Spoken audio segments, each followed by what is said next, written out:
ಇವತ್ತು ಬೆಳಿಗ್ಗೆ 6:30 ಪ್ರಚಾರ ಶುರುವಾಯಿತು. ಮಾಮೂಲಿ ಯೂಶಲಿ ನಾನು 6:30ಗೆ ಪಾರ್ಕ್ಸನ್ನು ಮುಗಿಸ್ಕೊಂಡು ಇವತ್ತು ಬೆಳಿಗ್ಗೆ ಸರ್ವಜ್ಞ ನಗರದ ಮಾರುತಿ ಸೇವಾ ನಗರಲ್ಲಿ ಮಾಡಿದೆ. ಬಹಳ ಜನ ಉತ್ಸಾಹದಿಂದ ಬಂದರು. ಬಿಸಿಲನ್ನು ಕೂಡ ನಮ್ಮ ಕಾರ್ಯಕರ್ತರಾಗಲಿ ಯಾರೇ ಕೂಡ ಲೆಕ್ಕಿಸದೆ ಪ್ರಚಾರವನ್ನು ಮಾಡಿದ್ವಿ. ಜನ ಇವತ್ತು ಎಲ್ಲರೂ ಕೂಡ ಮೋದಿಯನ್ನು, ನರೇಂದ್ರ ಮೋದಿಯವ್ರನ್ನು 3ನೇ ಬಾರಿಗೆ ಪ್ರಧಾನಮಂತ್ರಿ ಆಗಿ ನೋಡಬೇಕು ಅನ್ನೋ ಆಸೆ ಇದೆ.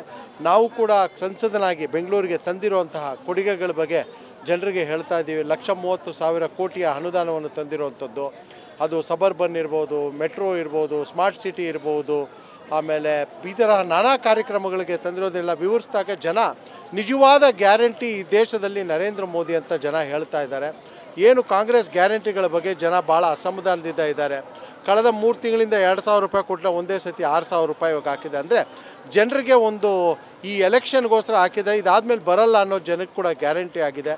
ಇವತ್ತು ಬೆಂಗಳೂರಿನಲ್ಲಿ ಮಹಾನಗರದಲ್ಲಿ ಕಾಂಗ್ರೆಸ್ ಅಧಿಕಾರಕ್ಕೆ ಬಂದು 10 ತಿಂಗಳಾಗಿದೆ. ಒಂದೇ ಒಂದು ಪಾಟ್ ಹೋಲ್ ಕೂಡ ಫಿಲಪ್ ಮಾಡಿಲ್ಲ. ಯಾವುದೇ ಥರದ ಅಭಿವೃದ್ಧಿ ಕಾಣ್ತಾ ಇಲ್ಲ. ನೀರಿಗೆ ಜನ ಇಷ್ಟೊಂದು ತಾಯಿಯಾಗಲು ಪ್ರಯತ್ನಿಸಿ ವಿಫಲರಾಗ್ತಿದ್ದೀರಾ? ನೋವಾ ಐವಿಎಫ್ನ ನುರಿತ ಫಲವತ್ತತೆ ತಜ್ಞರನ್ನ ಭೇಟಿಯಾಗಿ ಉಚಿತ ಸಮಾಲೋಚನೆಯನ್ನ ಪಡೆಯಿರಿ. ಕಷ್ಟ ಬೀಳ್ತಾ ಇದ್ದಾರೆ. ಇದಕ್ಕೆ ಶಾರ್ಟ್ ಟರ್ಮ್ ಮೆಷರ್ ಆಗಲಿ, ಲಾಂಗ್ ಟರ್ಮ್ ಮೆಷರ್ ಆಗಿಲ್ಲ. ನೀರಿಲ್ಲ ಅಂತ ಹೇಳಿದ್ರೆ ಕಳೆದ ಒಂದು ತಿಂಗಳಿಂದ ನೀರಿನ ಸಮಸ್ಯೆ ಮಾತಾಡೋಕ್ಕೆ ಹೋದಾಗ ಡಿ.ಕೆ. ಶಿವಕುಮಾರ್ ಅವರು ನಾನು ಸುರಂಗ ಮಾಡ್ತೀನಿ ಬೆಂಗಳೂರು ಟ್ರಾಫಿಕ್ಕಿಗೆ ಅಂತಾರೆ. ಯಾಕೆಂದರೆ ಜನರನ್ನ ಎಲ್ಲಿಂದ ಎಲ್ಲಿಗೆ ಡೈವರ್ಟ್ ಮಾಡ್ತಾ ಇದ್ದಾರೆ ಇವರೆಲ್ಲರೂ ಕೂಡ. ಇವತ್ತು ಜನ ಇವ್ರನ್ನ ತಿರಸ್ಕಾರ ಮಾಡ್ತಾರೆ. 28ಕ್ಕೆ 28 ಕೂಡ NDA ಅಭ್ಯರ್ಥಿಗಳು ಗೆಲ್ತಾರೆ.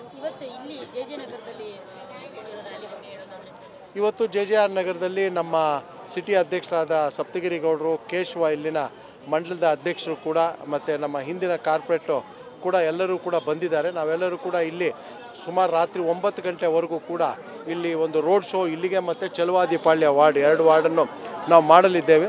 ಬಹಳಷ್ಟು ಜನ ವಾಲಂಟಿಯರ್ಸ್ ಬಂದಿದ್ದಾರೆ. ಇಲ್ಲೆಲ್ಲ ಪೌರ ಕಾರ್ಮಿಕರು ಮತ್ತು ಈ ಥರದ್ದೆಲ್ಲ ಇರೋವಂಥದ್ದು. ಬಹಳಷ್ಟು ಜನ ವಾಲಂಟ್ರಿಯಾಗಿ ಬಂದು ನಾವು ಭಾರತೀಯ ಜನತಾ ಪಾರ್ಟಿ ಕೆಲಸ ಮಾಡ್ತೀನಿ ಅಂತ ಹೇಳ್ತಾ ಇದ್ದಾರೆ. ಅವ್ರನ್ನೂ ಸೇರಿಸ್ಕೊಂಡು ಎಲ್ಲರನ್ನೂ ಕೂಡ ನಾವು ಕೆಲಸ ಮಾಡ್ತಾಯಿದ್ದೀವಿ.